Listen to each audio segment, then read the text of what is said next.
नमस्कार, सत श्री अकाल। आप सभी का स्वागत है पंजाब 24 न्यूज में।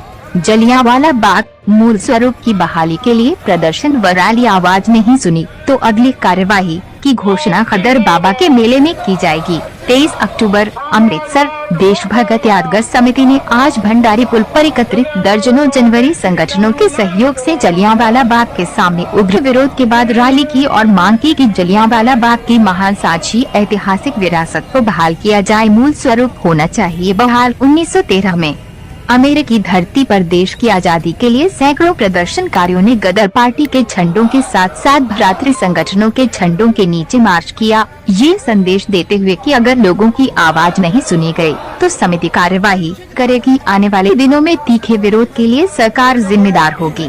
बाग के सामने रैली में खड़े जलियांवाला बाग के शहीदों और बाग हत्याकांड से प्रभावित आंदोलन के कार्यकर्ताओं को श्रद्धांजलि दी गई। रैली को देश भगत यादगार समिति के अध्यक्ष अजमेर सिंह, उपाध्यक्ष सीता सिंह, संघ समिति सदस्य मंगत राम पासाला, दर्शन खटकर, अमोलक सिंह, हरदेवशी ने संबोधित किया। प्रवक्ताओं ने कहा कि मोदी के संरक्षण में भाजपा सरकार ने कोरोना की आड़ में जलियांवाला बाग में प्रवेश करने से रोक दिया था और इसे इतिहासकारों, देशभक्त संगठनों और पत्रकारों से छिपा कर रखा था। प्रवक्ताओं ने कहा कि जिस बात का वर्षों से देशभक्तों को डर था वही हुआ। प्रवक्ताओं ने आरोप लगाया कि मोदी सरकार बगीचे सहित सभी स्मारकों, ऐतिहासिक पाठ्य पुस्तकों, साहित्य और कला के कार्यों के साथ छेड़छाड़ करने, बदलने और मिटाने का काम कर रही है। रैली के दौरान देश भगत यादगार कमेटी के कोषाध्यक्ष रंजीत सिंह औलख द्वारा जलियांवाला बाग के मूल स्वरूप को बहाल करने के लिए एक प्रस्ताव पारित किया गया था। पंजाब का आधा हिस्सा सीमा सुरक्षा बल को सौंपने का निर्णय वापस लिया जाना चाहिए। लखीमपुर की किसानों के जघन्य कृत्य के आरोपी केंद्रीय गृह राज्य मंत्री और उनके बेटे के खिलाफ किसान और जनहितैषी संगठनों द्वारा की जा रही कार्यवाही की मांग को स्वीकार किया जाए। दिल्ली मोर्चा और भाजपा सरकार को जघन्य कृत्यों के कारण सांप्रदायिक फासीवाद को भड़काने के कृत्यों को रोकना चाहिए। इस मौके पर लखीमपुर खीरी के शहीद किसानों का कलश जुलूस पहुंचा, जहां रैली में मौजूद तमाम लोगों ने खड़े होकर जोरदार नारेबाजी कर उन्हें श्रद्धांजलि दी। एक अन्य प्रस्ताव में ये भी घोषणा की गई कि यदि आज के विरोध के बाद भी जलियांवाला बाग का मूल स्वरूप बहाल नहीं किया गया तो अगले कार्यक्रम की घोषणा 1 नवंबर को खदर बाबा मेला के अवसर पर सभा की स्वीकृति से की जाएगी। समारोह के शीर्ष पर समिति के अध्यक्ष अजमेर सिंह ने कहा कि जब तक उद्यान का मूल स्वरूप बहाल नहीं हो जाता, हम संगठनों के सहयोग से संघर्ष जारी रखेंगे।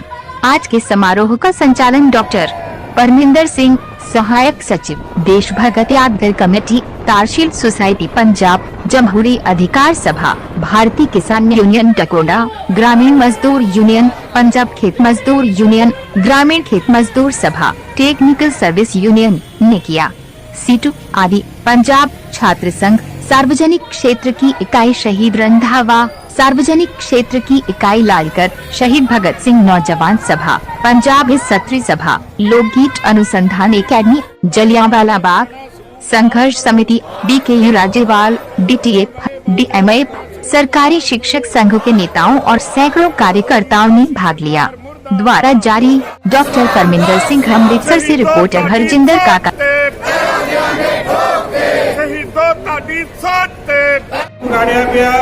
इसलिए पिछले ਜਿਹੜੇ मुस्लिम भाईचारे के लोग सी ਉਹਦਾ ਆਕਾਰ ਖਤਮ ਕਰ ਦਿੱਤਾ ਗਿਆ।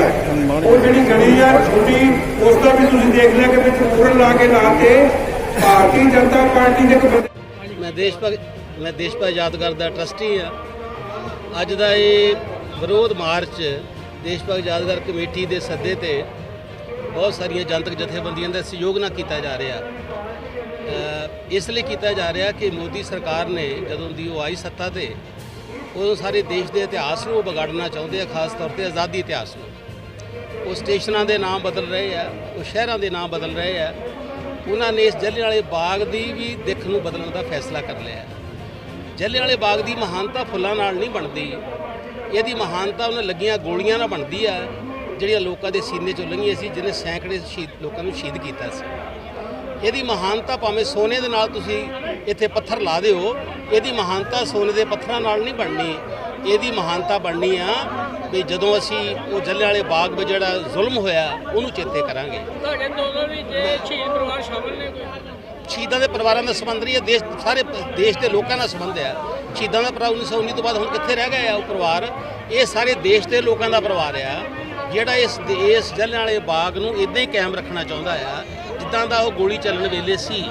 ਜੇ ਮਤਲਬ ਜਿੱਥੇ ਜਲਿਆਂਵਾਲੇ ਬਾਗ ਦੀ ਤਰ੍ਹਾਂ ਜਿੱਥੇ ਗੁਰੂ ਗੋਬਿੰਦ ਸਿੰਘ ਦੇ ਬੱਚਿਆਂ ਨੂੰ ਸ਼ਹੀਦ ਕੀਤਾ ਗਿਆ, ਜੇ ਉਹ ਦੀਵਾਰ ਨੂੰ ਸੋਨੇ ਨਾਲ ਵੀ ਜੜਦੇ ਹੋ ਨਾ ਤੇ ਉਹ ਦੀਵਾਰ 'ਚ ਉਹ ਸ਼ਹੀਦਾਂ ਦੀ ਯਾਦ ਨਹੀਂ ਵੇਖੇਗੀ ਜਿਹੜੇ ਬੱਚਿਆਂ ਦੀ ਸ਼ਹੀਦੀ ਨਾ ਵੇਖੀ ਸੀ। ਅਸੀਂ ਮੰਗ ਕਰਦੇ ਹਾਂ ਵੀ ਇਹ ਤੁਰੰਤ ਬਦਲਿਆ ਜਾਵੇ, ਜਿਹੜਾ ਓਰੀਜਨਲ ਸਰੂਪ ਹੈ ਇਹਦਾ ਉਹਨੂੰ ਕਾਇਮ ਰੱਖਿਆ ਜਾਵੇ ਤਾਂ ਕਿ ਲੋਕਾਂ ਨੂੰ ਸਮਝ ਲੱਗੇ ਕਿ ਸਾਮਰਾਜ ਕਿੰਨਾ ਦੁਸ਼ਮਣ ਸੀ, ਉਹਨੇ ਸਾਡੇ ਤੇ ਜ਼ੁਲਮ ਕਿੰਨਾ ਕੀਤਾ। ਭਾਈ ਕੀ ਨਾ ਅੱਜ ਜਿਹੜਾ ਰੋਸ ਪ੍ਰਦਰਸ਼ਨ ਕੀਤਾ ਗਿਆ ਇਹ ਕੀ ਕਰਾਂਗੇ?